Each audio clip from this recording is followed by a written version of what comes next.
He is, quite simply, one of the best boxers, if not the best boxer on the planet. He is Terence Bud Crawford, the WBO welterweight champion, undefeated, who joins us right now.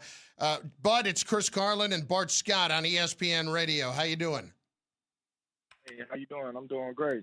I tell you what, Bud, it's a pleasure and a privilege to talk to you because I love the sweet science. You know, before we get to the whole Manny Pacquiao and the Errol Spence stuff, you know, what do you look forward to, and what's the challenge when you go against a guy like Shawn Porter that's going to bring his forehead, elbows, and everything to the ring when he throws punches? I got to look forward to everything. You know, I've been knowing Shawn Porter for a long time now, and I'm very familiar with what comes with fighting Shawn Porter, and I'm pretty sure Shawn Porter is very familiar with fighting Terence Crawford, what is going to come with. So I'm actually looking forward to it. All right, because it seems like he's like the mark where the step-up fight, right? We've seen you destroy, you know, we're watching, you destroy Cal Brook right now. You know, at what time and what point is the next fight for you after this one, after you take care of business with Porter, the winner of the Manny Pacquiao and Errol Spence fight? Well, I really can't say, you know, because right now the fight with Porter ain't set in stone yet. I'm still trying to figure out details and whatnot.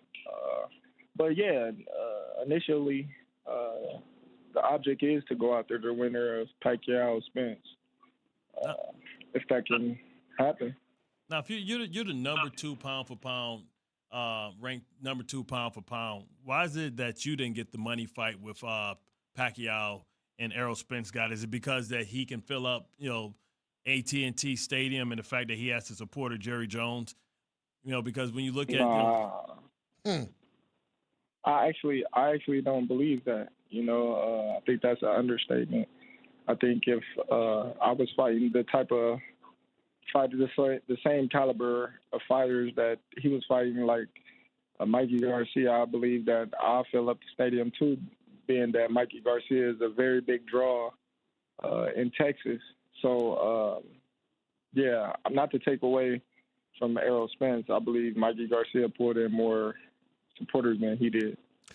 Bud Crawford, he is the WBO welterweight champion, joining us right now on the Goodyear Hotline. Terence, when you look at this, you haven't fought in almost 9 months here. You know, you said you've got some details to clear up.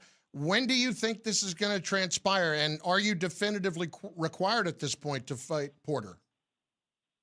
Yeah, for sure. I'm just waiting on the two promotional companies, PBC and Top Rank, to sort out whatever they have to sort out. If not, it goes to a purse bid, and then after that, then you know it's game on. So I'm just sitting back, relaxing, and waiting on this fight to get finalized. You know, is it any bad blood? Because, you know, we all watch, you know, YouTube, Instagram. We all see, like, you know, you and Errol Spence kind of going at it and kind of taking shots at each other. Is it genuinely bad blood? Is this just your competitive nature coming out? No, it's never no bad blood. Like I've always stated, you know, I support Errol Spence. You know, I've been watching him ever since, you know, he was in the Olympics and he was an amateur. So I don't have any bad blood. I just don't like a lot of things that he does and say.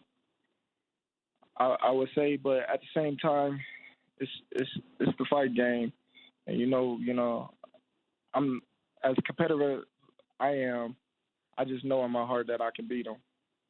I mean, we've seen, you know, for years we waited for Pacquiao and Mayweather, and it seems like, you know, the fight fans, the true fight fans, really have been wanting this fight for a long time. You know, how important is this fight for boxing as you see UFC starting to creep up because, you know, the best fight the best. And when this division and this sport was at its height, it was when Hagler fought Hearns, when Hearns fought Duran, when Sugar Ray fought, you know, Tommy. Like, how do we get back to that where we can stop all the bureaucracy and get the best fighters fighting each other so we can have a definitive champion? I think the fighters got to take over the game. You know, the promoters, you know, they like to fight in-house because they get 100% of the revenue, and a lot of promoters don't want to share with another promoter if they don't have to. So I feel like the fighters gotta basically demand these type of fights, whether the promoter or advisor or manager feel that it's a great fight or like it or not. The fighters gotta want to fight the best.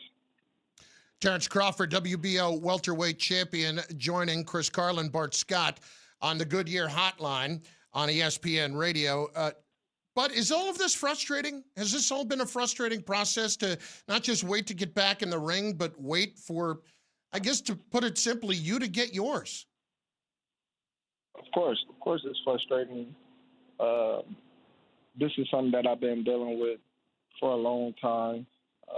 So I kind of know how to deal with it and not let it get to me to where it distracts me from, my training or what I'm trying to accomplish. I just keep my head down and keep moving forward.